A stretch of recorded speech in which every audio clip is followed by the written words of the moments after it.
Hey, what's up, guys? Peak25 here, bringing you, my second video in, let's just say, my second video in 24 hours. Yeah, I have a park battle this time. I've been working on this for the past few days. My home park versus the park I most recently went to. I know I said that for my Hershey Park vid, but I just went to Kings Island 3 weeks ago, I think. And Great America's my home park, and I plan on going back there for Fright Fest. Maybe the week before that. And these two parks will be duking it out. The reason why I uploaded yesterday that Minecraft vid, honestly, is because I felt it was an urgency. It was out of the blue. I caught that. If you watched it, I just caught that guy by sheer chance. I didn't even plan it, but I just started recording. This has been planned for several weeks now, and I've been very busy with school. Now it's a 3-day weekend with Labor Day. I have plenty of time. And everything's silent here, so this is the perfect time to record. Minimal distractions. So we have Six Flags Great America versus Kings Island. Let's start this. First up, we have the B&M inverts or whatever. They are always first. I don't know why I make that a tradition, but no matter what the circumstances, it's always going to be Banshee beating out Batman the Ride. Batman the Ride is by far the most cloned invert out there. It's a good clone, but it stands absolutely no chance against Banshee. Banshee is a fantastic ride, in my top 10 I've ever been on. It's so good. Next up, we have PTC Wooden Kids rides. We have Woodstock Express and Little Dipper. Woodstock Express generally has the stats in its favor. Little Dipper is a classic, but Woodstock Express does have the stats in its favor. It's nearly double the length of Little Dipper, so it'll take the half point. The same logic applies here, so Spacely Sprocket Rockets and the Great Pumpkin Coaster. Spacely Sprocket Rockets is more than 3 times the length of the Great Pumpkin Coaster, and is also so much taller, definitely much faster. And it is overall longer, better, faster, taller. Yeah, it beats out this tiny kids coaster no matter what. Next up, we have 2 different family rides. This is the Whizzer, the last of its kind Schwarzkopf Speed Racer versus Adventure Express, one of the best themed aerodynamics mine trains. But still, it's not the best mine train I've ever been on because it is jerky. I feel like Whizzer will take this. It's a very unique coaster, and has an Ace Coaster landmark up its sleeve. It will take this by quite far. Next up, we have the largest wooden coasters. We have American Eagle, which is one of the longest and tallest and fastest racing. Well, it's definitely one of the longest racing coasters out there. And then you have the Beast, Ace Coaster Landmark Award winner. Longest wooden coaster out there, probably the longest wooden coaster out there. Longest coaster in North America, I think. I'm pretty sure Steel Dragon 2000's larger. And it's over 4 minutes in duration. It's really insane. So you really gotta give it to the Beast. Even though, the Eagle is also pretty rough and jerky. The Beast does have its fair share of jerkiness, but the Beast will by far take this. 2 different flying coasters. We have Superman Ultimate Flight, which many claim to be the worst model of B&M flying coasters. Because, Manta, Air, Tatsu, they're so much better. And then you have Vekoma's crown jewel coaster, in my opinion. A Vekoma Flying Dutchman by the name of Firehawk, formerly X-Flight at Six Flags Geauga Lake. And you really have to give it... this is actually my most controversial matchup here. I'm going to give it to Firehawk. I personally enjoy Batwing and Firehawk more than I do the B&M Flyer. I do love the interaction from back down to belly down interaction, and then the vice versa. It's quite unique, and it is also Vekoma's best coaster. And it's just very, I don't know. I'm just giving it to Firehawk. The lie to fly, fly to lie elements being Vekoma's crown jewel, and just, in my opinion, being more intense, other than the pretzel loop in Superman. And also, I'm not really a huge fan of pretzel loops, unlike other people say. I still like them, but they're not my favorite version. Next up, we have the moderate Woodies, because you have the Beast and the American Eagle, which are the largest. Then you have Little Dipper and Woodstock Express, which are the mini Woodies. So here's right in between. We have the Racer and Viper. And Viper is probably the best Coney Island Cyclone duplicate, because it's focusing more on smoothness than it is the actual ride. And then you have the Racer. It's actually an Ace Coaster Landmark recipient, aside its brother or sister or whatever, the Rebel Yell. And I'm gonna give it to the Racer. It's a racing coaster. It has more airtime, but actually they both have a fair share of airtime. And I just personally feel like the racing element and the Ace Coaster Landmark Award will give Racer over Viper. It really does. Next up, we have two launch coasters. Now, this is yet another controversial matchup. We have V2 Vertical Velocity, which is an intimate impulse coaster, incomplete circuit. Then you have 2,705 feet of track, which is a Premier Ride Spaghetti Bowl Flight of Fear. And both of these are kind of the worst models of each other, because Flight of Fear is one of the worst Spaghetti Bowls because it has the mid-course brake run, which basically puts it to a halt. And then you have V2 Vertical Velocity, which lost the ability to use its holding brake on the vertical spike. It's kind of a bummer. I mean, it's already been 7 years without the vertical spike, nearly 8. Or the vertical holding brake. And I'm honestly going to give this one the Flight of Fear. It's complete circuit. The launch is pretty fun as well, and it's entirely indoors with strobe lights going off and everything. But complete circuit is really my justification here. Next up, we have Aero Loopers. We have Demon, which is the classic of the park and probably the next one to go, but I'll probably cover that in the Great America Theory one day. And then you have the Vortex, which I understand it's a aero looper that some people actually really adore. I personally don't like either, but I'm going to give this one to Vortex for being taller, faster, and having that extra inversions, which is a Batwing. And then finally we have the B&M Hypers, and you can detect the trend that Kings Island is absolutely crushing Great America here. And this is another no contest match. Diamondback will easily take this one. It is considered one of the best B&M Hypers in America. Taking a place alongside Shambhala and others. This is a great B&M Hyper.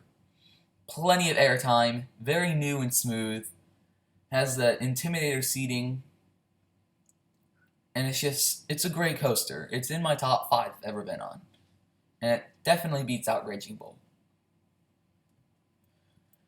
And as always, there's some extra coasters at every park. We have the Dark Knight, an indoor wild mouse coaster at Great America. Goliath, one of the worst RMCs out there, but still considered one of the best at this park. And then X-Flight, I think the first wing coaster in North America. Don't quote me on that. I'm not too keen on the history. I more actually live to ride the actual coasters. And X-Flight will be worth 2 points. So that gives Great America 6 points extra, which basically and effectively quadruples their score or whatnot. I don't know. It's quintuples their score. And it's kind of sad how far Great America is behind. And then you have Kings Island's extra coasters. They have a lot more mild thrills, or more like just thrills. They have Flying Ace Aerial Chase, which is in Camp Snoopy. I consider it a kiddie coaster, so I'm going to give it half a point. In Vertigo, your Vertigo model of Vekoma Boomerang, pretty fun, but still only worth 1 point. Backlot Stunt Coaster, Premier Rides Family Launch Coaster, 1 point. And the Bat, one of the better aerodynamic suspended coasters, which would be worth 1 point. Overall, giving Kings Island 3.5 points.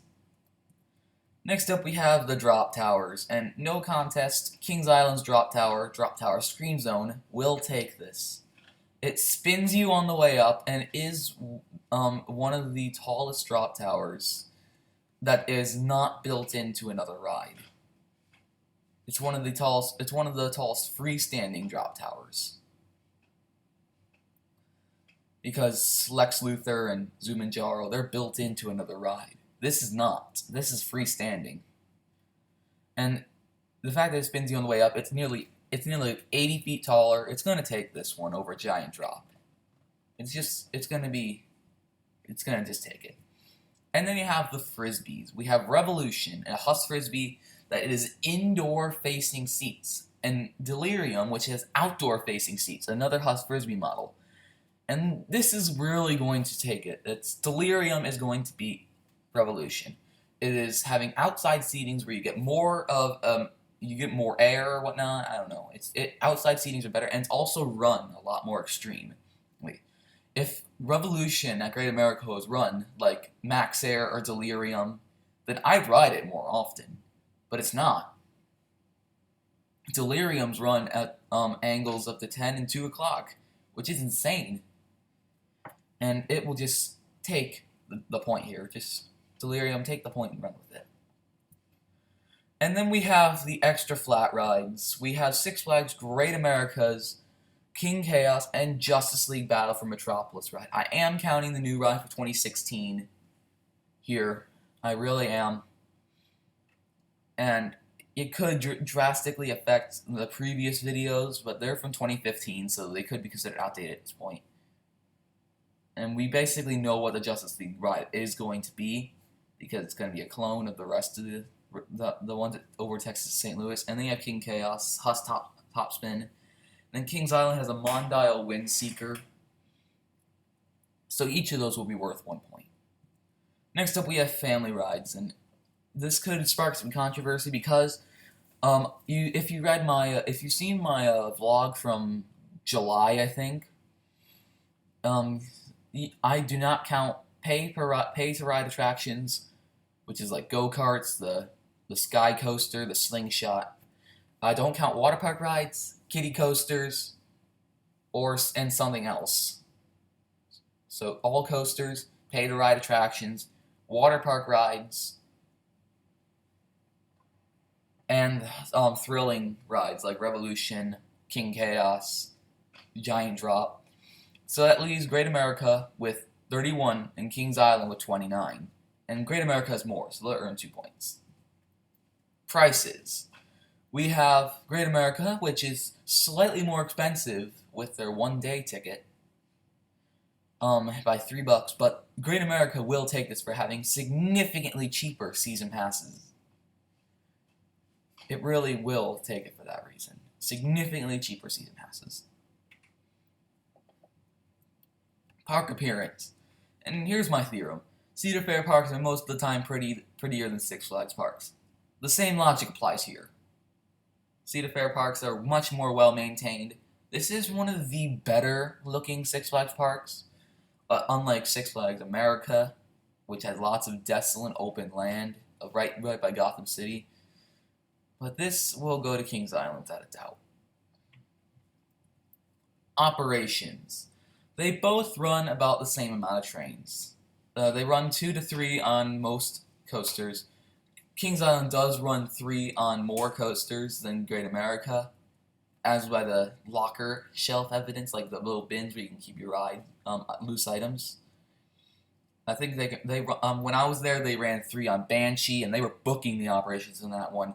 They were booking the operations on Diamondback. They were running 3 on Backlot. They were running 3 or 4 on the Beast. And it was pretty good operations. And then they were running 2 on the rest. They were running 2 on the Bat. They were running 2 on Vortex. They were running 2 on the Racer, Firehawk, Flight of Fear. They were running 2. They were running 2 on Adventure Express. And overall, it was also a lot speedier with operations. Because Great America, I feel like, has sluggish operations out of the many times I've been there. You can be stacked of upwards for several minutes. It's kind of sad. And you just, when the ride's over, you just want to get out of those restraints. And if Skyrush was there, you'd be hurting. And winning by 11 points is Kings Island. It's by far the most crushing matchup. I'm not even sure if I want to upload this, but if it does, disregard the last statement. Kings Island is a far superior park. It really is. I really enjoy it. It's, I think, my second or third favorite park I've been to. Probably my second, beating, only losing the Cedar Point. But beating out the rest of the 5 Six Flags parks in Hershey Park.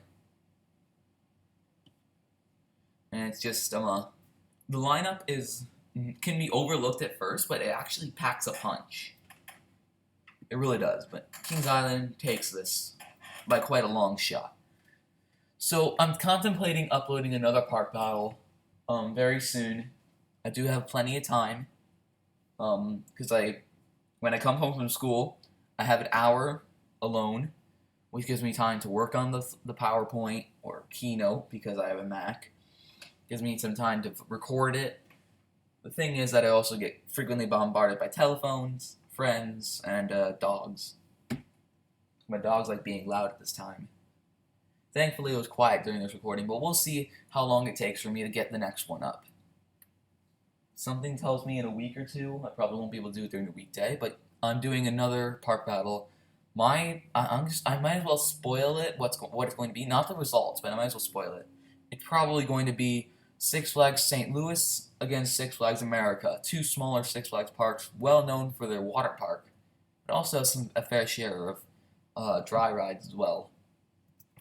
So yeah, this has been PTC Wooden 25. This has been yet another park battle, and I am signing